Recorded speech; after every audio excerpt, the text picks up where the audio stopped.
Special simple recipe के साथ और कम चीज़ों के साथ। क्या चीज़ें हमें चाहिए वो देख लेते हैं। कुछ ड्राई फ्रूट्स मैंने लिए जो इजीली मुझे घर में मिल गए हैं। यहाँ पर मैंने लिए थोड़ी सी किशमिश, खजूरें, आप लोग छुहारों का इस्तेमाल कर सकते हैं। 2 चम्मच घी लिया है, 1 छोटा कप चीनी का लिया है और मैंने इसमें लिए हैं बादाम और पिस्ता कटे हुए और गरी नारियल कटा हुआ, 4 अदद इलायचियाँ ली हैं सब्ज़ और 1.5 कप मैंने बारीक सेवइयाँ ली हैं। आप चीज़ों को ज़्यादा भी कर सकते हैं, अपने जितनी आपके पास हों आराम से इजीली वो डालकर आप बनाएं और इन्जॉय करें। कम चीज़ों में भी बना सकते हैं, बहुत ही मज़े का बनेगा।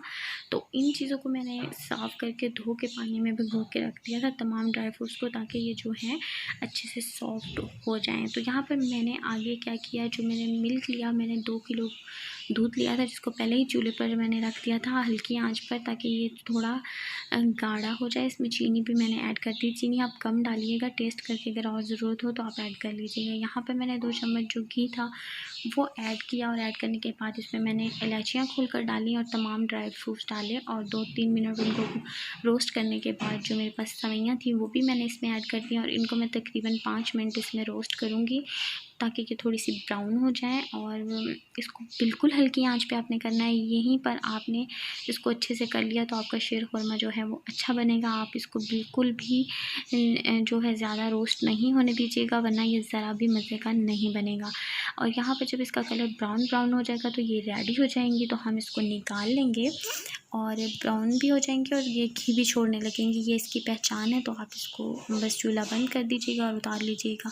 दूध जो था वो काफ़ी गाढ़ा हो चुका था, आप साइडों से देख सकते हैं और मैं भी आपको दिखा भी देती हूँ।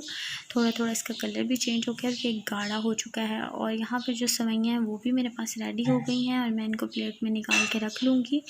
और मैं आपको दूध की थिकनेस दिखा देती हूँ कि काफ़ी देर मैंने इसको पकाया और जब काफ़ी थिक हो गया, ये देखें आप साइडों से इसको देख सकते हैं, दूध की मिकदार जो है काफ़ी कम हो गई है और अच्छे से पक गया है, गाढ़ा हो गया है। गाढ़ा होना चाहिए दूध। अगर आप चाहें तो इसमें कुछ लोग शीरखुरमे में कस्टर्ड भी थोड़ा सा ऐड कर देते हैं, अब वो भी ऐड कर सकते हैं इसको थिक करने के लिए। और बादाम को पीस कर वो भी इसमें ऐड कर सकते हैं। मैं आपको सिंपल सी रेसिपी बना रही हूँ जो कि हर इंसान घर में बना सकता है, जिसके पास कम चीज़ें हैं वो भी इसको बना सकेगा और इंजॉय कर सकेगा ईद के खूबसूरत मौके पर। तो यहाँ पर मैं इस दूध में जो है वो रोस्ट की हुई सेवइयाँ और जो ड्राई फ्रूट्स थे उनको ऐड कर दूँगी।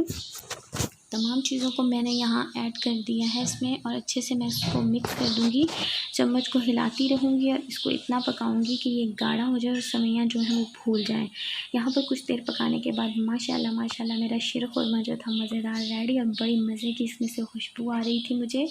और मैं आपको दिखा दूँ, ये इतना थिक हो तो आप इसको उतार लीजिएगा क्योंकि ये ठंडा होने पर और भी गाढ़ा हो जाएगा। आपको साइडों से नज़र आ रहा होगा कि कितना ज़्यादा दूध हमने कम किया है। तकरीबन हमने हाफ़ दूध इससे कम कर लिया है। 2 किलो का 1 किलो हमने रेडी किया है और ये बहुत ही मज़े का बना है। यहाँ पर इसमें मैंने डाली है किशमिश। किशमिश आपने तब डालनी है जब इसको उतारने लगें क्योंकि वो पहले ही बहुत सॉफ्ट होती है। तो मैंने यहाँ पर किशमिश डाल के इसको उतार लिया है। मैं इसको गरम ही डिश आउट कर ली। आप लोग इसको पहले ठंडा कीजिएगा फिर डिश आउट कीजिएगा। यहाँ पर मैं इसको निकाल लेती हूँ और उम्मीद है कि आपको ईद स्पेशल ये सिंपल सा शीरखुरमे की रेसिपी अच्छी लगी होगी। अगर अच्छी लगी हो तो प्लीज़ प्लीज़ प्लीज़ एक लाइक ज़रूर कर दीजिएगा। अगर और भी अच्छी लगी हो तो इसको अपनी फैमिली फ्रेंड्स में शेयर ज़रूर कीजिएगा। और जो लोग पहली दफ़ा मेरे चैनल को देख रहे हैं प्लीज़ जल्दी से चैनल को सब्सक्राइब कर दीजिए और साथ ही लगे हुए बेल के बटन को प्रेस करके आल के ऑप्शन को सिलेक्ट कर लें ताकि मेरी आने वाली सिंपल सी रेसिपीज़ आपको सबसे पहले मिलती रहे। यहाँ पर कुछ ड्राई फ्रूट्स मैंने रखे थे इनके ऊपर डेकोरेशन के लिए, वो भी मैंने डाल दिया। इनका मेकअप शेकअप हो जाए ताकि शीरखुरमे का मेकअप अच्छा सा हो जाए। ईद के दिन सब तैयार होते हैं तो शीरखुरमे का भी हक बनता है कि उसको तैयार किया जाए। शीरखुरमा हो चुका है तैयार। उम्मीद है आपको मेरी सिंपल सी रेसिपी अच्छी लगी होगी और आप लोग इसको ईद के दिन ज़रूर बनाइएगा और ईदी जो है अपने घर वालों से वसूल कीजिएगा। इसी के साथ मुझे दीजिए इजाज़त। इंशाल्लाह नई वीडियो के साथ हाजिर होंगी। अल्लाह हाफ़िज़।